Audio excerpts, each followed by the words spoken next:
Hello good morning all of you.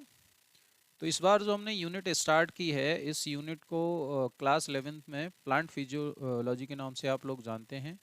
और आप लोग जैसा जानते हैं कि प्लांट फिजियोलॉजी एक बड़ी यूनिट है, एक मेजर यूनिट है। तो अगर नीट के पॉइंट ऑफ व्यू से देखें तो 7 से 8 सवाल आने के चांस रहते हैं। और एनसीईआरटी एग्जाम्पलर के बारे में मैं पहले कई बार बोल चुका हूँ कि ये one of the most important book मानी जाती है। नंबर ऑफ क्वेश्चन कम है लेकिन क्वालिटी के क्वेश्चन हैं। तो आइए इस चैप्टर को देखते हैं। इस बार जो चैप्टर हमने कंसीडर किया है that is the transport in plant. ये पहला चैप्टर है प्लांट फिजियोलॉजी का।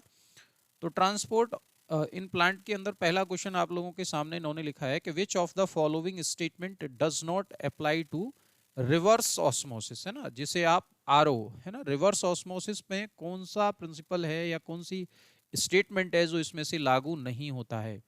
तो इन्होंने लिखा है it is used for water purification. तो आप लोग अच्छे से जानते हैं कि जो सॉल्टी वाटर है वहाँ से हम वाटर प्यूरिफिकेशन के लिए रिवर्स ऑस्मोसिस का यूज़ करते हैं। तो ये स्टेटमेंट सही है।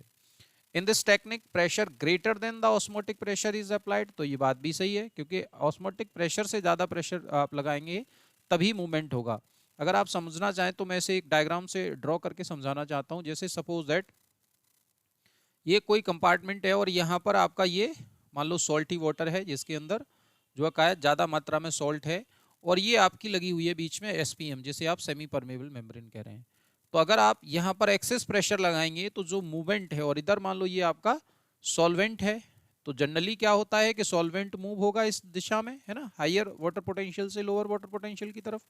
लेकिन जब इस एक्सेस प्रेशर आप इधर सॉल्टी वाटर पर इस पर लगाएंगे तो यहाँ से सॉल्वेंट का मूवमेंट जो है लोअर वाटर पोटेंशियल से हायर की तरफ मूव होके जाएगा, इसीलिए आप इसको रिवर्स ऑस्मोसिस कहते हैं।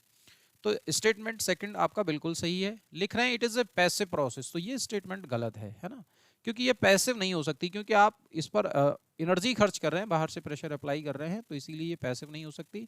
It is an active process, है ना। तो ये बात सही है कि ये एक एक्टिव प्रोसेस है, लेकिन ये पैसिव प्रोसेस नहीं है। तो ये आपका एक इंपॉर्टेंट क्वेश्चन है। आइए नेक्स्ट सवाल को देखते हैं। अगला क्वेश्चन इन्होंने पूछा है कि which of the following will not directly affect the transpiration. कह रहे हैं इनमें से दिए स्टेटमेंट ट्रांसपिरेशन को डायरेक्टली प्रभावित कौन नहीं करेगा। अब आप लोग जानते हैं ट्रांसपिरेशन के बारे में। ट्रांसपिरेशन क्या है? लॉस ऑफ वाटर, है ना। लॉस ऑफ वाटर है, जो भी प्लांट होते हैं उनके सरफेस से, आउटर सरफेस से जो वाटर का लॉस होता है उसको अपन ट्रांसपिरेशन कहते हैं। गैसियस फॉर्म में जो वाटर लॉस होता है।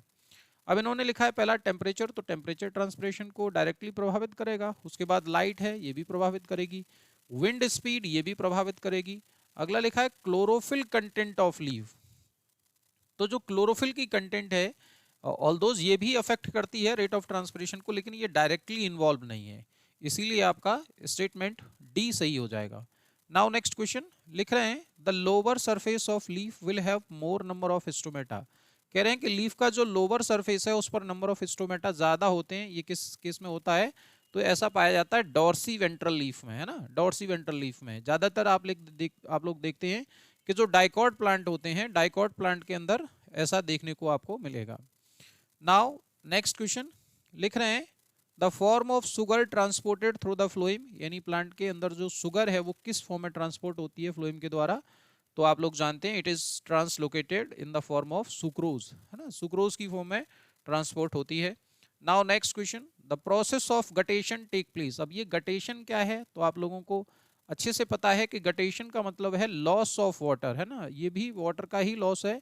लॉस ऑफ वाटर किसमें? Loss of water in liquid form. अगर प्लांट से लिक्विड फॉर्म में वाटर का लॉस होता है तब उसको आप गटेशन कहते हैं। लेकिन ऐसा कब होता है? जब रूट प्रेशर ज्यादा होता है और रेट ऑफ ट्रांसपायरेशन लो होती है ना। तो when root pressure is high, when the root pressure is high and rate of transpiration is low, rate of transpiration low होती है, इन दैट केस ऐसा होता है। नाउ नेक्स्ट क्वेश्चन आपका क्या है? लिख रहे हैं which of the following is an example of imbibition. Imbibition क्या है इसके बारे में पूछ रहे हैं, एग्जांपल पूछ रहे हैं। तो पहला इन्होंने लिखा है uptake of water by root hair, नहीं ये इम्बिबिशन का एग्जांपल नहीं है। Exchange of gases in stomata, नहीं ये भी नहीं है। Swelling of seed when put in the soil, तो इम्बिबिशन एक्चुअली एक प्रकार का आप ये कह सकते हैं कि वाटर का एब्जॉर्प्शन है, या एक तरीके से आप यही कह सकते हैं कि स्पेशल टाइप का ये डिफ्यूजन ऑफ वाटर है ना। तो जब भी किसी सॉलिड पार्टिकल्स के द्वारा, सॉलिड जो है का है जैसे सीड के द्वारा जब वाटर का एब्जॉर्प्शन हो जाता है तो आप इसको इम्बिबिशन कहते हैं ना।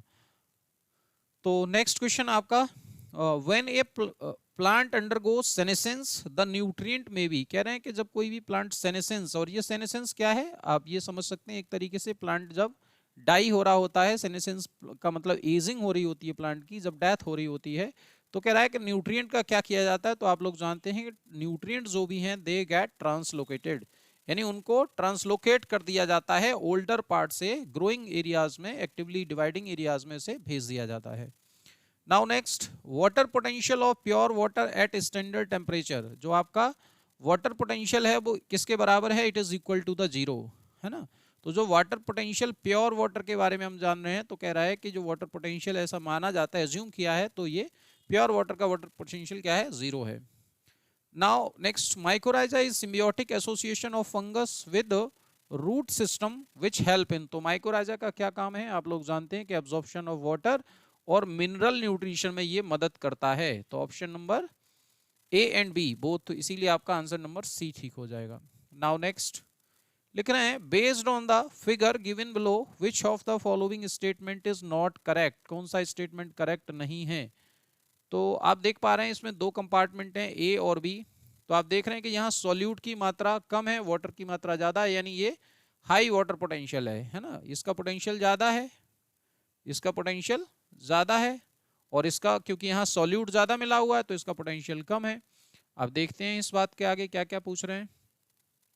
तो movement of solvent molecule will take place from chamber A to B, यानी movement of solvent chamber A से बी, तो ये बात सही है कि सॉल्वेंट का जो मूवमेंट होगा वो यहाँ से यहाँ होगा इस तरीके से, है ना।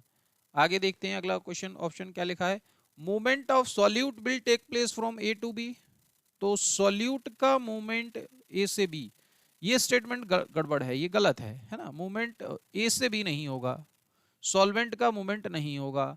आगे क्या लिख रहे हैं, presence of semi permeable is prerequisite for this process to occur, तो ये बात तो सही है, एसपीएम का होना जरूरी है। The direction and rate of osmosis depend upon both pressure and gradient concentration, ये बात भी बिल्कुल सही है।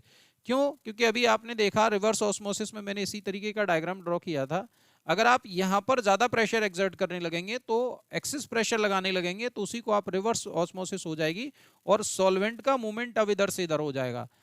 और आप लोग जानते हैं कि ऑस्मोसिस के दौरान सॉल्वेंट का ही मूवमेंट होता है, तो सॉल्यूट का मूवमेंट तो होता नहीं है, इसीलिए आपका बी ऑप्शन तो हो ही नहीं सकता, है ना। नाउ नेक्स्ट लिख रहे हैं, match the following and choose the correct option, इनमें से मैच द फॉलोइंग करना है, तो लीव्स क्या करती है आपकी, तो लीव्स से आपका ट्रांसपिरेशन होता है ना, ये कह सकते हैं। सीड आपका इम्बिबिशन करता है, और रूट आपका क्या करती है, रूट में आपका एब्जॉर्प्शन होता है, फोर्थ ऑप्शन फिफ्थ हो जाएगा। और एस्पिरिन यहाँ पे लिखा हुआ है, ये इंपॉर्टेंट है, एस्पिरिन एक्चुअली आपकी एंटी ट्रांसपेरेंट की तरह कार्य करती है, और प्लाज्मोलाइज जो सेल होती है इसके अंदर क्या हो जाएगा, निगेटिव ऑस्मोटिक प्रेशर, यानी ऑप्शन नंबर आपका थर्ड हो जाएगा। तो यहाँ से देख लीजिए, एक फर्स्ट का ए का सेकंड, है ना, तो ए का सेकंड एक ही ऑप्शन ऐसा है जहां पे ऐसा हो रहा है, बी का फोर्थ, ठीक है, तो आपका आंसर नंबर ए ठीक हो जाएगा। Now next question, mark the mismatch pair, कह रहे हैं इनमें से गलत कौन है, तो एमाइलोप्लास्ट में लिखा है स्टोर प्रोटीन, नहीं भाई ये गलत हो जाएगा, है ना। एमाइलोप्लास्ट का मतलब क्या है, जो स्टार्च को स्टोर करते हैं, लेकिन अगला देखिए इलायोप्लास्ट स्टोर ऑयल, बिल्कुल सही है ये आपका। क्लोरोप्लास्ट में कंटेन क्लोरोफिल पिगमेंट, बिल्कुल सही है। Chromoplast contain coloured pigment other than the chlorophyll, बिल्कुल सही है क्रोमो। और ल्यूकोप्लास्ट कंटेन कलरलेस पिगमेंट, बिल्कुल सही है। तो आपका एमाइलोप्लास्ट का मतलब जो है क्या होता है, स्टार्च को जो स्टोर करते हैं। तो इस तरीके से क्वेश्चन नंबर आंसर इसका ए हो जाएगा 12 का। और आपका ये चैप्टर, पहला चैप्टर कंप्लीट हो चुका है प्लांट फिजियोलॉजी का। अगर आपको किसी क्वेश्चन में कोई डाउट है, आपकी कोई क्वेरी है, तो प्लीज़ कमेंट करके अपना डाउट क्लियर कर लें। Thank you all of you.